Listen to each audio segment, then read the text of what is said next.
गोंदियातील एक धक्कादायक आकडेवारी समोर आली आहे। मागच्या 9 महिन्यांमध्ये तब्बल 950 गर्भपात झालेत। सोशल मीडियाचं भूत हे त्यामागचं एक कारण सांगण्यात येत आहे। बघूयात काय आहेत इतर कारणं आणि का होत आहेत इतके गर्भपात याविषयीचा हा सविस्तर रिपोर्ट।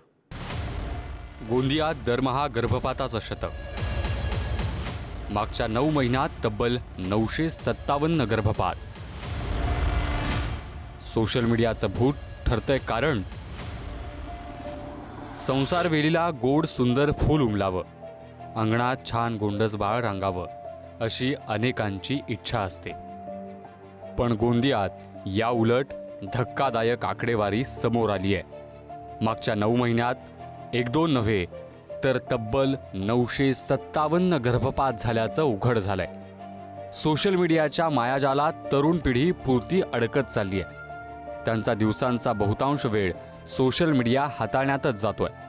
माहिती तंत्रज्ञानाच्या या आभासी जगात वेगवेगळी माहितीही मिळवण्याचा त्यांचा प्रयत्न असतो। प्रत्येक गोष्टींचा ज्याप्रमाणे दुरुपयोग करण्याची मानवी प्रवृत्ती असते, त्याप्रमाणे अनेक आक्षेपार्ह गोष्टी पाहणाऱ्यांची संख्याही खूप असते। या सोशल मीडियाच्या साइट्सवरून होणारी ओळख, वाढणारी जवळीक, अनैतिक संबंध या घटनाक्रमांनंतर पश्चातापाची वेळ येते। उशिरा डोळे उघडतात आणि बदनामीच्या भीतीनं गर्भपाताची वेळ येते।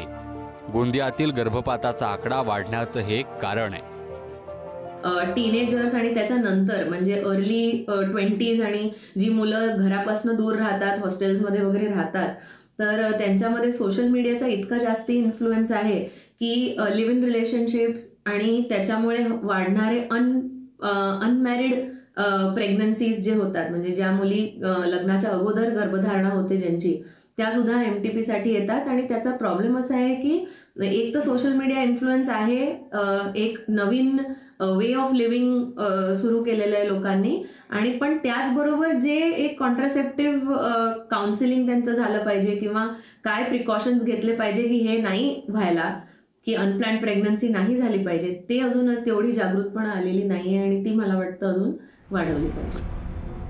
अनेकदा अपघातानं गर्भपात होतात आणि त्या बाळाच्या मातापित्यांना त्याची कल्पनाही नसते। ते जेव्हा डॉक्टरकडे गेल्यानंतर कळतं आणि मग त्यांना धक्का बसतो।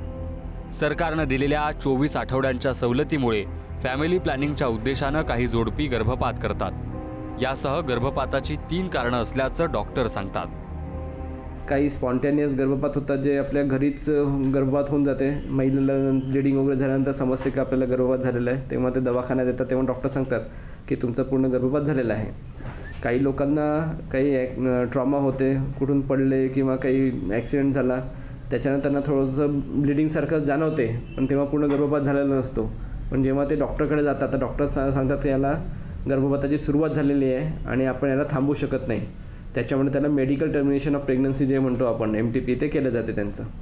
आणि तिसरं राहते की जर बाळाला काही अपंगत्व असेल, आपल्या सोनोग्राफीमध्ये जर दिसलं त्याच्यामध्ये काही प्रॉब्लेम आहेत, तर त्यावेळेस आपण ते मेडिकल टर्मिनेशन ऑफ प्रेग्नन्सी करून घेतो। सोशल मीडियाचं भूत असो किंवा आणखी कोणत्याही कारणानं होणारे गर्भपात हे धक्कादायकच। त्याचा मातेच्या आरोग्यावरही कायमस्वरूपी गंभीर परिणाम होण्याची शक्यता असते। त्यात गोंदियातील ही आकडेवारी त्याहून हादरवून सोडणारी आहे। हे चित्र बदलण्यासाठी जनजागृती करण्याची गरज आहे, तरच अशा चुकून किंवा जाणीवपूर्वक होणाऱ्या गर्भपाताच्या घटना थांबतील। जन्माला येण्याआधीच एका जीवाच्या मृत्यूचं पाप आणि पश्चातापाची वेळ कोणाच्याही वाट्याला येणार नाही।